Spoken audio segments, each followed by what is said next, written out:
I wanted to talk with you about different aspects of focusing. Me and my wife have been discussing the differences between the way men think and women think, and the ability, like men tend to focus on one thing, and women focus on many things at once, seemingly. I was wondering if you could elaborate on that. Why? Because I'd like to be able to have the ability to focus on many things at once. Then you have to stop saying that men focus on one thing. In other words, you can't get there from there. You can't keep beating that drum and change anything. So we are playfully saying to you, why do you want us to beat that drum with you?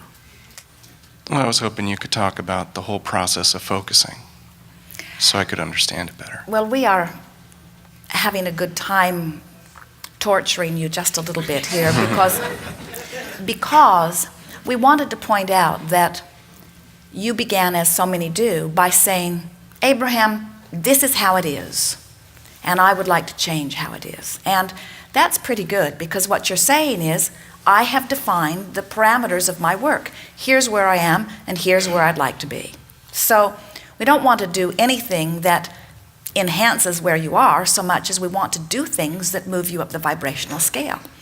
So you've done the most important thing in acknowledging the work environment. So now, as you begin to offer statements, we will listen in and we will demonstrate whether we think you are closing the gap between where you are and where you want to be, or whether you are widening it. In other words, so what is the emotion that you think you feel around this subject of focus as you bring it into the idea of men focus in a certain way and women focus in a certain way? What emotion do you think best describes how you feel about where you are? Does it feel like disempowerment? Does it feel like confusion?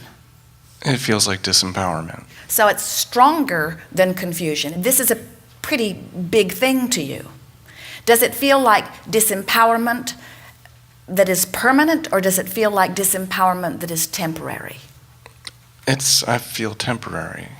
So that's better. So if it feels like temporary disempowerment, does it really feel like disempowerment, or does it feel like lack of understanding? Does it really feel as strong as the word disempowerment? It's all right if it does, and only you know.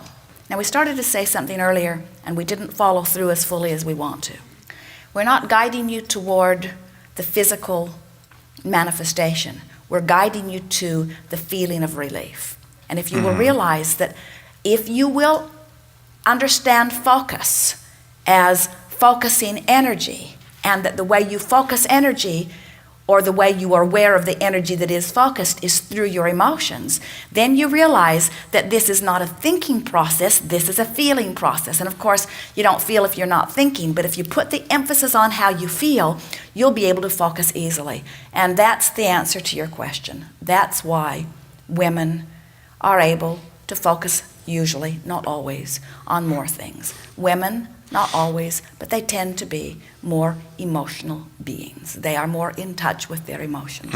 Men have been trained not to pay too much attention to how they feel. They've been subjected in many cases to environments that were harsher than their sensitive being could experience with joy, war environments and even work environments. And so men, as a general rule, never fair to throw everyone in one basket, have deliberately desensitized themselves, and so they become more singular in their focus. That's what's at the heart of it. But everyone isn't that way. No one needs to be that way. You are all emotional beings. You all have the same connection to source energy.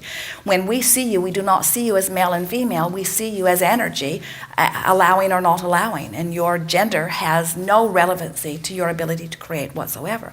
While in your environment, it does seem to determine the kinds of things that you focus upon. But your ability to achieve all things is emotionally based every time, no exceptions. So the answers to the questions that we think you're reaching for is that the way you can feel about this focus is by understanding two things: the nature of your desire and what your desire really feels like, and where you are relative to it. And so when you have a desire that you've spent time on, and often it's a desire that you have spent maybe even years looking toward, and you found yourself pondering it and flowing energy toward it often over a period of time, there's huge energy flowing relative to something like that. And then when you find a thought in your moment, which is a vibrational equivalent to that fast-moving energy, you soar with the thought. It gives you a sensation of life. You find it pleasant to contemplate. It doesn't really matter to you how it is unfolding. You're in the flow of a fast-moving thought, and that is that free-flowing thought. That is ecstasy. That's that feeling of passion. In like manner, if you're focused upon this free-flowing thought and you are focused upon it from a vantage place of not believing that you can achieve it, now you are experiencing equal or equivalent angst. In other words, now the thought is discouraging to you. Now you don't even want somebody to bring it up, you see. And so what is the perfect state of creative being? To be interested in something and not have resistance. That's the perfect state. The perfect state is to want and not resist. That's the perfect state. And you get to decide how much you want relative to your resistance. If you're going 1,000 miles an hour and you hit a tree, it's a problem. If you go 5 miles an hour and you hit a tree, it's not so much of a problem. And most people think that, well, I should focus upon the speed of my car. And we say, we would be focusing upon clearing the trees. We'd be focusing on eliminating resistance, and then we'd go as fast as we could go. We'd always go as fast as we could go no matter what. We'd go as fast as we could go because that's who you are, as fast as you can go, as fast as you can go, as fast as you can go.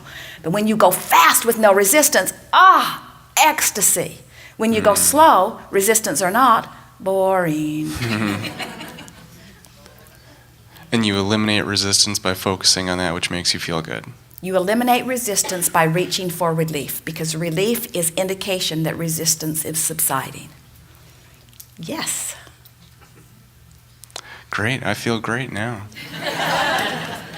It was a hard grind for everyone, but worth it. Worth it. Thank you so much. Yes, indeed. Yes, indeed.